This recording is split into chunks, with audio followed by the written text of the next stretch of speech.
Hello dear students, welcome to your science class. So in today's class we are going to start with the chapter 3 of your science, that is synthetic fibers and plastic. Before moving to the chapter, we should know about the meaning of what is synthetic fiber and what are plastics. So let us start with it. Now when we are talking about the synthetic fibers and the plastic, what happens in this case? There are two types of fibers. First one are the natural fibers and that second one are the man-made fibers. So when we are talking about the natural fibers are those fibers which are obtained by the nature. For example, wool, silk, cotton, jute, etc. So you have already discussed about the natural fibers in your class 6 and 7. Now we are going to deal with the synthetic fibers. So first of all, we should know the meaning of synthetic fibers. That what are synthetic fibers, where it is used, what is the purpose of using synthetic fibers.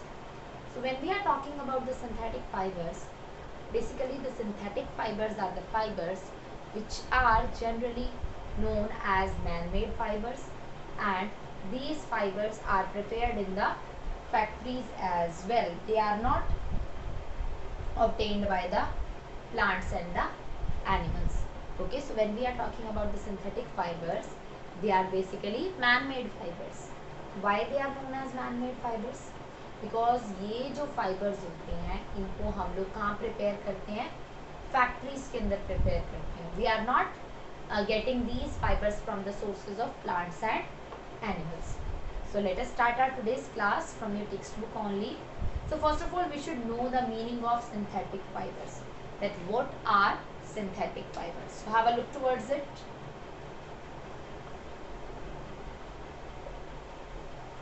What are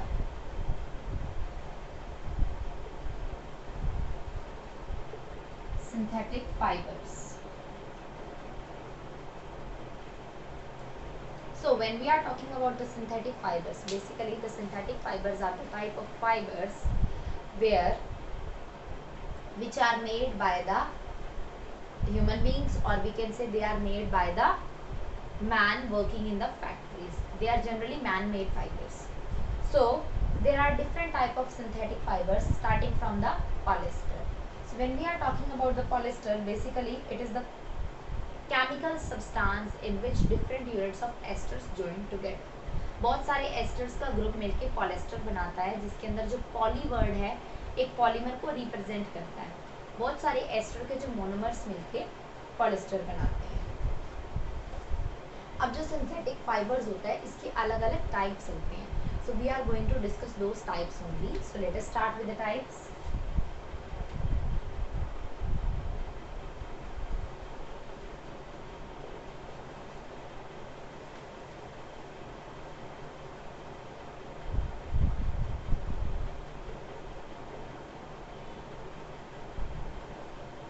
types of synthetic fibres. कि synthetic type fibres जो हैं कितने type के होते हैं, इनके क्या क्या टाइप्स होते हैं, किस तरह से प्रोसेसेस होते हैं. सो सबसे पहले तो अगर अपने बात करें रेयन की, ये हमारा पहला सिंथेटिक फाइबर्स था जो कि फुल्ली सिंथेटिक फाइबर नहीं था. इसको हम आर्टिफिशियल सिल्क भी बोलते हैं. अब सिल्क जो था बहुत कॉस्टली मटेरियल था, इसलिए हम लोग जनरली इसको यूज़ नहीं कर सकते. तो क्या था कि जो साइंटिस्ट थे इन्होंने आर्टिफिशियल सिल्क की डिस्कवरी की, जो कि अपना था रेयन. अब ये एक तरह से वुड पल्प का केमिकल ट्रीटमेंट करके बनाया जाता था. ठीक है, एक्चुअली हमें इसका जो नेचुरल सोर्स है वो तो क्या है, हमारा नेचुरल ही है, या जो इसका ओरिजिनल सोर्स है वो हमारा नेचुरल ही है.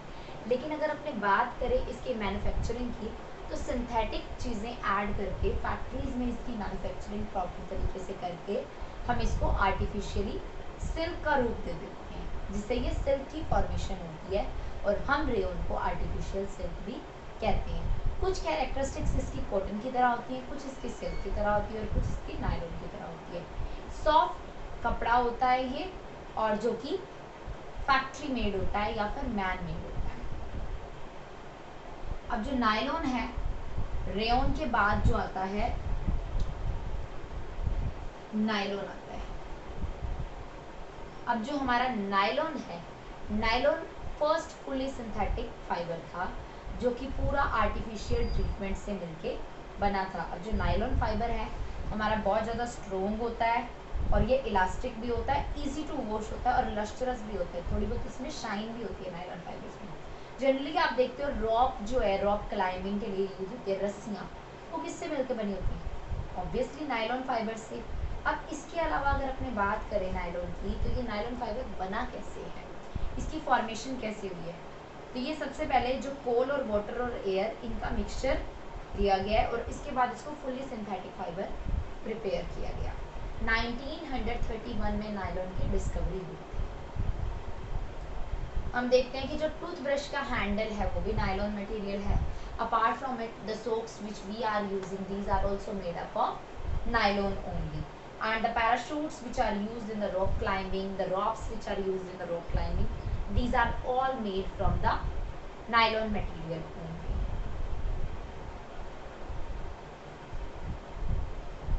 Then the next one is the polyester and acrylic.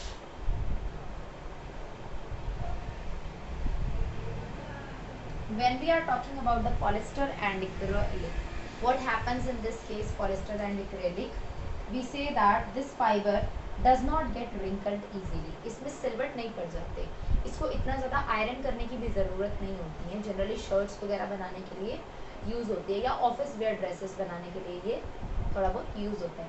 क्योंकि क्या होता है कि इसको हम आयरन ना भी करें तब भी इसमें रिंकल्स नहीं पड़ेंगे। रिंकल्स का मतलब क्या होता है? सिलवट नहीं पड़ेंगे। ठीक है, आप लोग जनरली देखते हो बहुत सारे फैब्रिक्स ऐसे भी होते हैं जिनको आप रेडी टू वियर होते हैं, बिना आयरन के आप पहन सकते हो। और वहीं अगर हम बात करते हैं कॉटन फाइबर की, तो क्या कॉटन के कपड़े बिना आयरन किए पहने जा सकते हैं? नहीं, क्योंकि वो बहुत ज़्यादा मैसी लुक देते हैं। अब टेरिलिन भी एक पॉलिस्टर है, इसके हम बहुत पतले पतले फाइबर्स भी बना सकते हैं और इससे धागे भी बना सकते हैं। टेरिलिन से जो कपड़ा बनता है इसको अपने टेरिकोटा भी बोलते हैं, PET, पॉलीथाइलिन टेरथैलेट, ये एक पॉलिस्टर का ही फॉर्म है।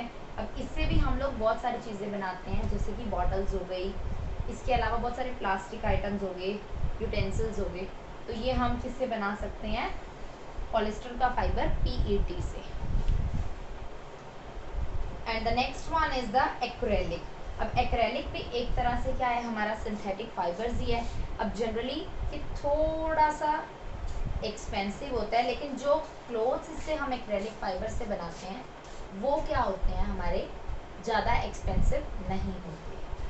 और अब बात आती है कैरेक्टरिस्टिक्स ऑफ सिंथेटिक फाइबर, तो मतलब इनके क्या स्पेशल फीचर्स हैं, हम इनको किस तरह से बना सकते हैं। Characteristics,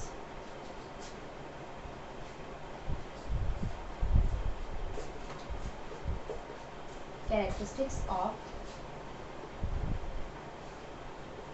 synthetic fibres. कैरेक्टरिस्टिक का मतलब होता है इनकी स्पेशलिटीज़ क्या हैं, इनके स्पेशल फीचर्स क्या हैं। अगर हम सिंथेटिक फाइबर्स को कहीं पे यूज़ कर रहे हैं तो ये हम क्यों कर रहे हैं, कौन सी ऐसी प्रॉपर्टीज़ हैं जिसकी वजह से सिंथेटिक फाइबर्स जो है उनको हम अपने डेली यूज़ में यूज़ करते हैं। अब सिंथेटिक फाइबर की अपने बात करें तो जनरली क्लोथ्स में यूज़ हो सकते हैं, क्योंकि ये बहुत अच्छे होते हैं, ड्यूरेबल होते हैं। इवन हम रेन में निकल रहे हैं तो अम्ब्रेला ले सकते हैं, कॉटन का अम्ब्रेला तो हम ले नहीं सकते, क्योंकि क्या है उसमें से वाटर रिलीज होगा। वहीं पे हम आर्टिफिशियल फाइबर्स होते हैं जो, या फिर जिनको हम सिंथेटिक फाइबर्स कहते हैं, ये ले सकते हैं, जिससे जो हमारे को ये बेटर रिजल्ट देते हैं। And then plastic is another kind of synthetic fibre. अब प्लास्टिक की दो कैटेगरीज होती हैं, एक थर्मोसेटिंग प्लास्टिक होता है, एक थर्मोप्लास्टिक होता है। बट उनको जानने से पहले हम देखते हैं कि प्लास्टिक यूज़ हम कहाँ कहाँ करते हैं। क्रॉकरी में यूज़ करते हैं, टॉयज़ में, चेयर्स में, इसके अलावा बॉटल्स वगैरह बहुत सारी चीज़ें जो हैं, कॉमन चीज़ें हैं, हम कहाँ से बना सकते हैं, प्लास्टिक की हेल्प से बना सकते हैं। अब जो प्लास्टिक दो टाइप का होता है, एक थर्मोसेटिंग और एक थर्मोप्लास्टिक। थर्मोप्लास्टिक वो प्लास्टिक होता है कि अगर हम इसको हीट प्रोवाइड कर रहे हैं तो हम इजीली इसको बेंड कर सकते हैं। और थर्मोसेटिंग वो प्लास्टिक होता है कि जिस पे हीट का कोई भी असर नहीं होता, कि एक बार अगर हम उसको हीट कर रहे हैं तो it can not get set easily. Plastic है, जो हमारा थर्मोसेटिंग प्लास्टिक है, अगर वो एक बार सेट हो गया तो रीसेट हम उसको नहीं कर सकते। अब जो थर्मोप्लास्टिक के एग्जांपल्स हैं, अब इसमें पॉलीथीन और पीवीसी क्या होता है, पॉलीविनाइल क्लोराइड, ये हमारे थर्मोसेटिंग के एग्जांपल्स हैं। वहीं हम बात करें थर्मोप्लास्टिक की, तो थर्मोप्लास्टिक के अंदर क्या हो रहा है कि जो अपना ये टॉयज वगैरह बनाने के लिए भी यूज हो रहा है। और वहीं पे थर्मोसेटिंग की बात करें तो जो हमारे पैन के हैंडल्स हैं, किचन में हम यूटेंसिल्स यूज करते हैं, उनके हैंडल्स है किससे मिलके बने होते हैं, थर्मोसेटिंग से, क्योंकि तभी तो वो गर्म नहीं होते। पूरा स्टील का बर्तन या एल्यूमिनियम का जो बर्तन है गर्म हो जाता है, लेकिन वो हैंडल्स नहीं गर्म होते। क्यों? क्योंकि उन पे हीट का कोई असर नहीं होता। अब जो थर्मोसेटिंग प्लास्टिक है, इनमें बेकेलाइट और मेलामाइन जो दो मोस्ट इंपॉर्टेंट है, बेकेलाइट और मेलामाइन। बेकेलाइट कहाँ यूज होता है, जो हमने स्विचेस बनाते हैं घर में, जनरली जो हमारे स्विच होते हैं ऑन ऑफ के लिए, वो हमारा एक तरह से बेकेलाइट होता है। ये जो आपका व्हाइट बोर्ड भी है ना, ये व्हाइट बोर्ड भी किससे मिलके बना हुआ है, बेकेलाइट से मिलके बना हुआ है। एक तरह से ये प्लास्टिक ही होता है, लेकिन इस प्लास्टिक के अंदर इतनी अच्छी प्रॉपर्टीज होती हैं कि हम इसको रीशेप नहीं कर सकते हीट करने के बाद। वैसे तो हम कटिंग से तो कर सकते हैं, लेकिन हीट करने के बाद नहीं कर सकते। अब इसके बाद plastic is a material of choice. This is the most important topic here. Why this is the most important topic here? Just let us see. Plastic is a material of choice.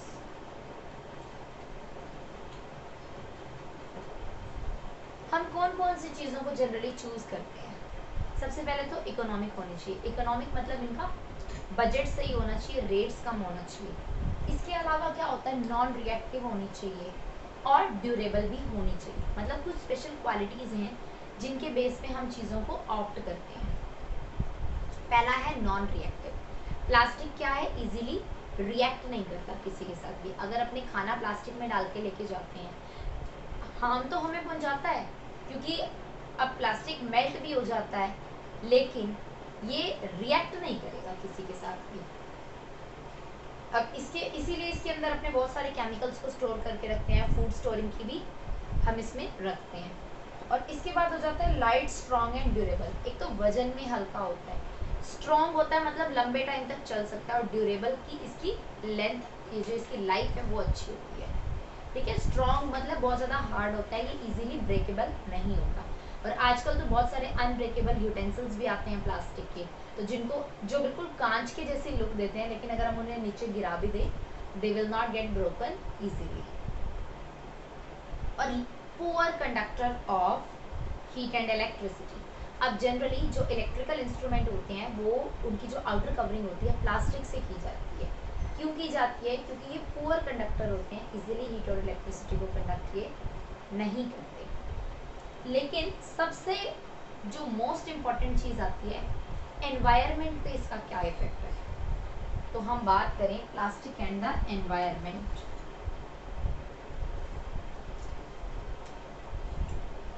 Plastic and the environment.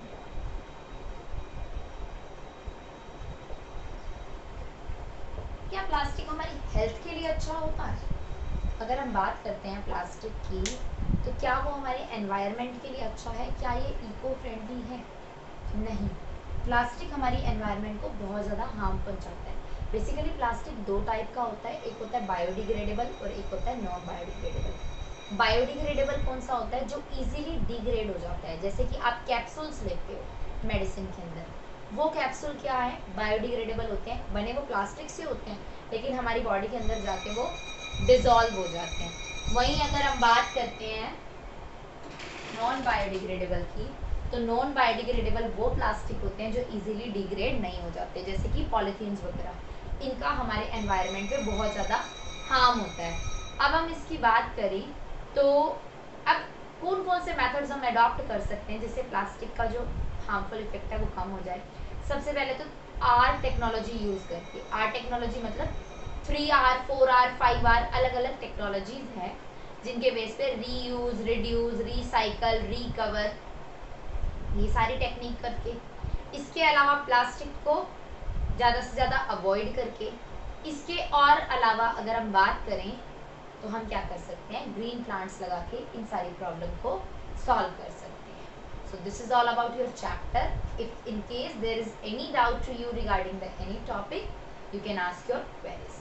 So that's all from my side for today's class. Have a nice day, dear students.